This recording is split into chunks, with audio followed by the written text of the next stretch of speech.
Hello बच्चों, चौहानी education channel में आपका स्वागत है। बच्चों, आज हम ब्रिज कोर्स कक्षा 9वीं 2022-23 विषय हिंदी विद्यार्थी कार्यपुस्तिका पर कार्य करेंगे। यह है कार्यपुस्तिका समग्र शिक्षा अभियान सेकेंडरी एजुकेशन लोक शिक्षण स्कूल शिक्षा विभाग मध्य प्रदेश भोपाल से प्राप्त हुई है, जिसके अंतर्गत आज हम मेजबान के विषय पर इस कार्यपत्रक पर कार्य करेंगे। इसके पूर्व आपके द्वारा अगर चैनल को सब्सक्राइब नहीं किया गया है तो चैनल को सब्सक्राइब कर ले और बेल आइकन को प्रेस कर ले, जिससे कि वीडियो की नोटिफिकेशन आपको प्राप्त होते रहेगी। एवं वीडियो को लाइक एवं शेयर जरूर करें। बच्चों हम देखेंगे मेजबान, तो इसके विषय में पढ़ेंगे हम एक कहानी। एक परिवार में पति पत्नी रह रहे थे। दोनों बड़े प्रेम से अपना जीवन बिता रहे थे। एक बार उनके घर मेहमान आए तो दोनों बड़े खुश हुए। पति ने कहा, इनका स्वागत करो, बहुत दिनों बाद ये आए हैं, मेहमानों को जलपान कराओ।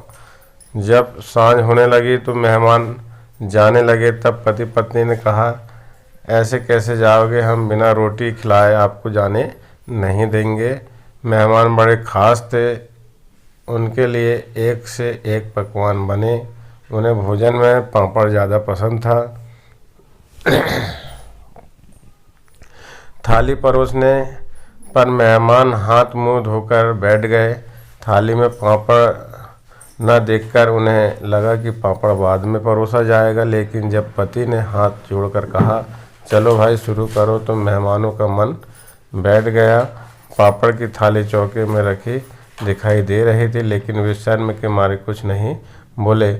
पत्नी गर्म गर्म रोटी बनाने लगी। मेहमान भोजन करने लगे, लेकिन ले देकर उनका ध्यान पापड़ पर ही चला जाता था। चूल्हे के पास सेके पापड़ रखे हुए दिखाई दे रहे थे।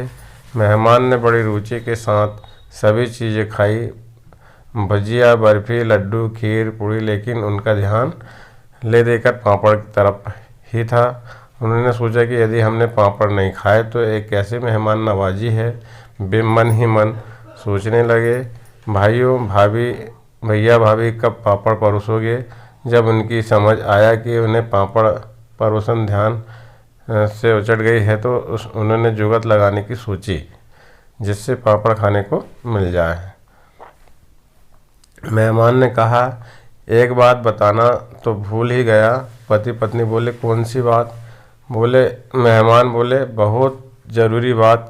कल तो भगवान ने ही मुझे बचाया, यदि भगवान मेरी रक्षा नहीं करते तो मैं मर जाता और आज का भोजन करने को नहीं मिलता। मैं तो कल ही ख़त्म हो जाता। मैं तो बड़े मज़े से जा रहा था, इतने में सरसराते हुए काला नाग आ गया। क्या बताऊं भाई कि इतना लंबा सांप था, यहाँ से लेकर वहाँ तक जहाँ वो पापड़ रखे थे। इशारा करते हुए पति पत्नी एक साथ बोले, अरे हम तो पापड़ परोसना ही भूल गए। मेहमान ने कहा, अब रहने दो। पति पत्नी बोले, ऐसे कैसे रहने दे, ये तो खाने ही पड़ेंगे। मेहमान ने कहा, अच्छा तो अब पापड़ की थाली ले आओ। तो इस संदर्भ मेजबान लोक कथाओं पर यह संकलन जो है, जुगत कैसे जुगत लगाएं, जिससे कि जो भूली चीज़ है, जिसकी तरफ मन लगा हुआ है, वो कैसे मिले। तो इस कहानी में हमको यही सीख मिलती है प्यारे बच्चों, कि कैसे हमारी जो मन की जो है, मन की जो इच्छा है, उसको हम कैसे सामने वाले या लोगों के सामने कैसे प्रस्तुत कर पाएँ जुगत लगाकर।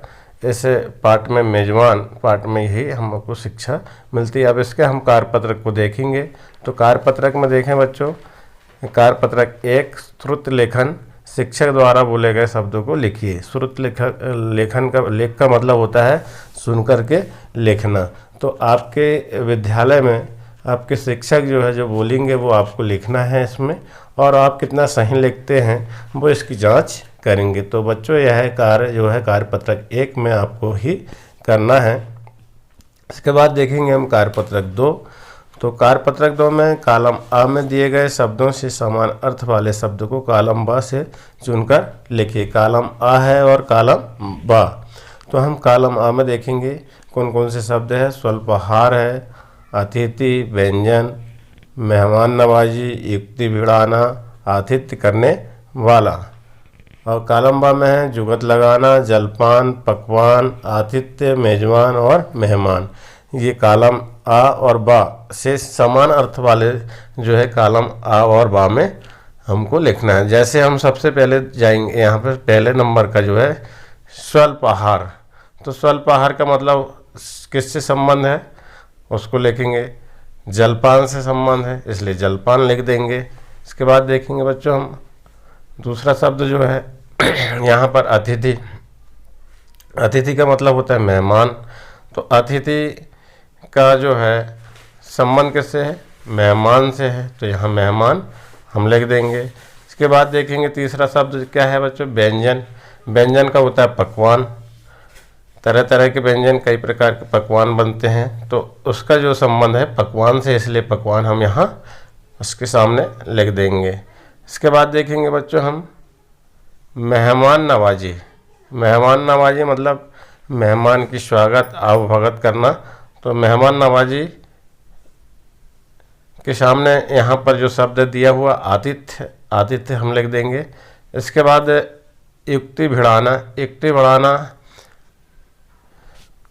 जो है युक्ति का मतलब, युक्ति बढ़ाना मतलब जुगत लगाना, जुगाड़ लगाना इसको कहते हैं। तो यहाँ पर जो शब्द है हमारे सामने जुगत लगाना है, तो युक्ति बढ़ाने के सामने जुगत लगाना हम यहाँ लिख देंगे।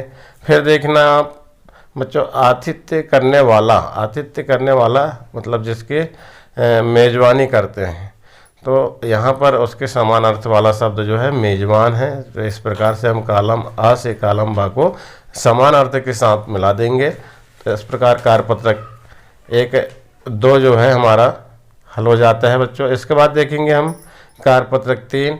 अब कार्यपत्रक 3 पर क्या है बच्चों, देखेंगे हम प्रश्न 1, नीचे दिए गए शब्दों की सूची बनाकर अपने स्वाद अनुसार नीचे दिए गए वर्ग में लिखिए। इसके अलावा जो आपको पसंद है उन्हें भी लिखिए और जो नहीं पसंद है वो भी आपको लिखना है। जैसे भजिया, बर्फी, लड्डू, खीर, पूड़ी, मालपुआ, नींबू, पापड़, सेब, पपीता। अब इनको आपको ये सूची बनाना है, तो सूची आपकी पसंद के ऊपर बनना है। फिर भी हमने उदाहरण के लिए यहाँ पर दिया हुआ है पसंद में, मीठा में क्या पसंद है, जैसे बर्फ़ी है, लड्डू है, खीर पूड़ी है, मालपुआ है। न पसंद में जैसे आपको पसंद होंगे लेकिन हमने उदाहरण के रूप में दिया, जैसे पपीता है, सेब है, ये भी पसंद में आ सकते हैं, नापसंद में भी आ सकते हैं। ये बर्फ़ी भी नापसंद हो सकती है, लड्डू पसंद वाले हो सकते हैं, नापसंद भी हो सकते हैं। इस प्रकार आपको बनाना हमने आपको उदाहरण के रूप में इसमें दिया है। ये आपकी पसंद के ऊपर निर्भर करता है कि आपको कौन सी चीज़ पसंद है और कौन सी नापसंद है, तो वो आपको आपके हिसाब से यहाँ पर सूची जो है तैयार करना है। तो यहाँ पर बच्चों नमकीन में जैसे उदाहरण के लिए हमने बता दिया भजिया आती है नमकीन में, फिर पापड़ भी नमकीन में आता है, ये पसंद है, तो यहाँ भी हम इसको पसंद में लिख सकते हैं, यहाँ भी लिख सकते हैं। जैसे भजिया आपको पसंद नहीं है तो ये नापसंद में भी लिख सकते हैं। तो ऐसे नमकीन वाली चीज़ इसमें जो है वो इस कॉलम में जाएगा। और खट्टा मीठा वाली जो है जैसे नींबू है, इमली है, ये पसंद है नापसंद है, इसको आपको लिखना है। आपके अनुसार आपकी जो पसंद है वो आपके अपने व्यक्तिगत तौर पर आपको यहाँ पर लिखना है। इसके बाद देखेंगे बच्चों हम सेकंड नंबर का दिए गए संज्ञा शब्दों का वाक्यों में प्रयोग कीजिए। अब संज्ञा शब्द है हमारे पास में और उनका वाक्यों में प्रयोग करना है। तो संज्ञा शब्द देखेंगे हम मेहमान, पापड़, थाली, पत्नी और भोजन। तो संज्ञा शब्द और वाक्य। अब यहाँ पर मेहमान सबसे पहले शब्द है, तो मेहमान का हम वाक्यों में प्रयोग करेंगे। तो मेरे घर मेहमान आए, जिस शब्द का हम प्रयोग करते हैं उसको अंडरलाइन कर देंगे। तो यहाँ मेहमान का हो जाएगा मेरे घर मेहमान आए, या हमारे घर मेहमान आए, या उसके घर मेहमान आए, या इस तरीके से हम जो है लिख सकते हैं। तो यहाँ पर हमने लिख दिया मेरे घर मेहमान आए। अब पापड़ का प्रयोग करना है, ये संज्ञा शब्द है। ध्यान रखेंगे बच्चों, जो शब्द जो है किसी की विशेषता बताते हैं वो संज्ञा, जैसे विशेष रहते हैं शब्द संज्ञा में। तो पापड़ जो है, मुझे पापड़ बहुत पसंद है, तो यहाँ पापड़ शब्द में हमने अंडरलाइन कर दिए। तो मुझे पापड़ पसंद है, या हमें पापड़ पसंद है, या उन्हें पापड़ पसंद है, हम इस प्रकार से वाक्य में प्रयोग कर सकते हैं। फिर देखेंगे हम थाली। तो थाली में देखिए आप, मेहमान को भोजन की थाली परोसी गई, इस प्रकार से इसका वाक्य में प्रयोग कर लेंगे। या मेहमानों को थाली में भोजन परोसा गया, या हमारे यहाँ मेहमानों को थाली में भोजन परोसा गया। आप अपने हिसाब से इसको बना सकते हैं वाक्य में प्रयोग। वाक्य में प्रयोग मतलब जिस शब्द का प्रयोग हमको करना है उस शब्द का इसमें उपयोग होना चाहिए, यहाँ पर प्रयोग होना चाहिए। तो यहाँ पर थाली शब्द का हमने प्रयोग किया, यहाँ अंडरलाइन कर देंगे। अब पत्नी, तो यहाँ हम वाक्य में पढ़ेंगे पत्नी का। तो पति पत्नी साथ साथ रहते हैं, तो ये वाक्य में प्रयोग हो जाएगा। पति पत्नी साथ साथ घूमने गए, पति पत्नी साथ साथ खाना खाते हैं। तो इस तरीके से जो है वाक्य में इसका प्रयोग हो जाएगा। इसके बाद भोजन, मुझे भोजन में चावल बहुत पसंद है, इसका वाक्य में हमने प्रयोग किया। तो आप भी इसमें और कई प्रकार से वाक्यों में प्रयोग कर सकते हैं। जैसे यहाँ हमने चावल लिखा है और भोजन, तो भोजन में हम अंडरलाइन कर देंगे। तो मुझे भोजन में चावल बहुत, अब भोजन तो कर रहे हैं लेकिन उसमें क्या पसंद है, तो मुझे भोजन में चावल बहुत पसंद है। इस तरह से हम वाक्य में प्रयोग कर देंगे। इसके बाद देखेंगे तीसरे नंबर का जो प्रश्न है, निम्नलिखित में से विशेष्य को छांट कर लिखिए। अब देखिए बच्चों, इसमें विशेषण और विशेष्य को छांट कर लिखना है। अब हमें शब्द दिया गया है जहरीला सांप, करारे पापड़, गर्म रोटी, खास मेहमान। इसमें से विशेष क्या है और विशेषण क्या है, इसको छांट करके लिखना है। तो हम इसके पहले विशेषण किसे कहते हैं और विशेष किसे कहते हैं, इसके परिभाषा की तरफ देख लेते हैं। तो हमने यहाँ आपकी सुविधा के लिए हल कर दिए हैं। विशेषण क्या है? संख्या या सर्वनाम की विशेषता बताने वाले शब्द को क्या कहते हैं? विशेषण कहते हैं। संख्या या सर्वनाम की विशेषता बताने वाले शब्द को विशेषण कहते हैं। तो अब इसके बाद विशेष क्या है? जिसकी विशेषता बताई जाती है वह विशेष है। तो इस प्रकार से हम यहाँ पर छांट लेंगे। अब हमारे पास क्या है? जहरीला सांप, करारे पापड़, गर्म रोटी, खास मेहमान। उदाहरण के लिए यहाँ पर दिया हुआ, क्या बताऊँ भाई इतना लंबा सांप था। अब यहाँ देखिए आप, क्या था? सांप था लेकिन लंबा था। तो ये विशेष क्या है? ये लंबा एक विशेषण था ये, कि भाई है तो सांप ही लेकिन कैसा था? लंबा था। तो ये विशेषता बता रहा है ना, इसलिए विशेषण शब्द है। तो क्या बताऊं भाई इतना लंबा सांप था। तो ऐसे यहाँ पर लंबा विशेषण में, लंबा इस शब्द से हमने लंबा यहाँ पर विशेषण में ले लिया और विशेष क्या है? सांप। तो इस तरह से हमको छांटना है। अब देखिए इसके बाद में क्या है? जहरीले सांप। तो विशेषण क्या है? जहरीले, क्योंकि कैसे सांप तो है लेकिन कैसा है? जहरीला है। तो इसलिए विशेषण में जहरीला शब्द आ गया और यहाँ हम सांप लिख देंगे, विशेष में सांप आ जाएगा। इसके बाद देखिए आप, करारे पापड़। अब पापड़ कैसे हैं? ये विशेषण है। करारे हैं तो करारे यहाँ पर, और विशेष में क्या है? पापड़। अब गर्म रोटी। अब विशेषण क्या है इसमें? गर्म रोटी यहाँ विशेष। और खास मेहमान कैसे हैं? खास है। तो खास यहाँ पर विशेषण में आ गया और विशेष में मेहमान। तो इस तरह बच्चों हमने इस कार्यपत्रक पर कार्य किया। और इसके बाद देखेंगे हम कार्यपत्रक 4। तो अपने दैनिक जीवन में उपयोग में आने वाले मुहावरों को लिखते हुए उनके अर्थ को लिखिए। अब दैनिक जीवन में बहुत सारे मुहावरे हैं जो उपयोग में आते हैं बच्चों। तो आपको जो अच्छा लगता है वो आप उसमें लिख सकते हैं। हमने आपके उदाहरण के लिए हमने यहाँ पर लिखा है। पहला है 9 2 11 होना, भाग जाना। इसका अगर इसमें वाक्य में प्रयोग करने के लिए नहीं लिखा है, सिर्फ क्या लिखा है कि अपने दैनिक जीवन में उपयोग में आने वाले मुहावरों को लिखते हुए उनके अर्थ को लिखना है। अर्थ यहाँ लिखना है। जैसे मान लो इसमें जो है प्रयोग करने के लिए कहा जाता है, तो हम इसको कैसे करते हैं कि चोर पुलिस को देख करके 9 2 11 हो गया, क्योंकि 9 2 11 होना आने भाग जाना। तो इस तरह हम वाक्य में इसको प्रयोग कर सकते हैं। इसके बाद सेकंड नंबर क्या है, आंख का तारा बहुत प्यारा। तो आंख का तारा बहुत प्यारा, तो मोहन जो है उनके माँ बाप का आंख का तारा है। ऐसे हम इसको वाक्य में प्रयोग कर सकते हैं। इसमें अर्थ लिखने के लिए कहा गया, इसलिए हमने अर्थ लिखा है। इसके बाद देखेंगे बच्चों हम तीसरा, पापड़ बेलना। अब पापड़ बेलना मतलब परेशान होना। भाई हम किसी की जो है खुशामद करते हैं हमारे काम के लिए, बार बार उससे बोलते हैं और फिर भी काम नहीं होता है, तो परेशान ही होना है। तो इसमें हम जैसे वाक्य में प्रयोग करने के लिए आता है तो क्या लिखते कि सोहन जो है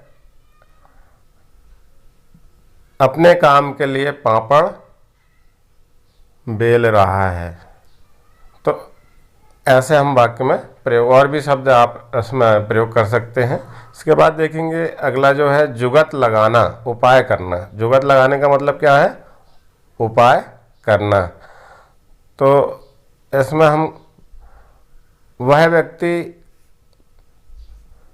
अपने काम के लिए जुगत लगा रहा है, तो इस प्रकार से उपाय करना इसका अर्थ हो जाएगा। इसके बाद लोहा लेना, मुकाबला करना।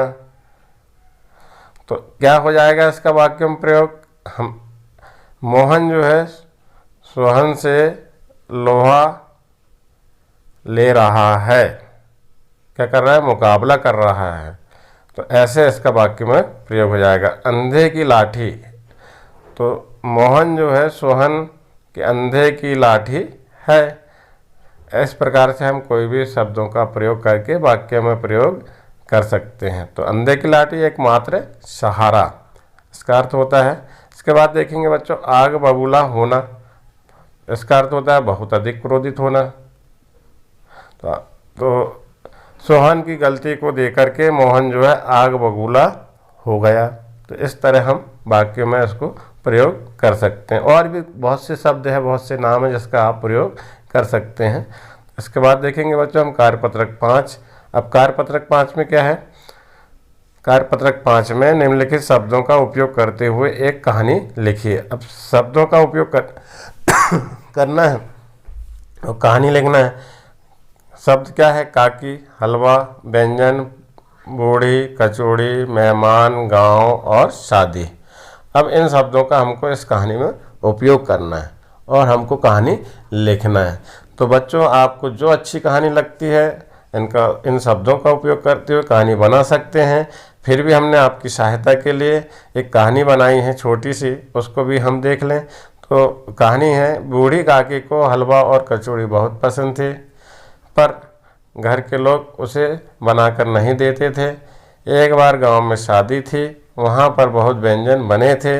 बूढ़ी काकी उस शादी वाले घर के पास रहती थी, पर बूढ़ी काकी को शादी वाले घर से न्योता नहीं मिला था, इसलिए वह किस तरह जुगत लगाती कि वह शादी वाले घर जाकर हलवा और कचौड़ी खा सके। तो इस प्रकार से बच्चों हमने आपकी सुविधा के लिए में एक कहानी बनाई है। तो इस प्रकार हमारे कार्यपत्रक 1 से लेकर 5 तक मेजबान के पाठ के अंतर्गत हमारा यह जो है कार्य पूरा हुआ। बच्चों आशा है आपको वीडियो पसंद आया होगा। इसी तरह और आने वाले वीडियो या वर्कशीट को तैयार करने के लिए, कार्य पुस्तिका पर कार्य करने के लिए हमारी वीडियो पर बने रहे। धन्यवाद।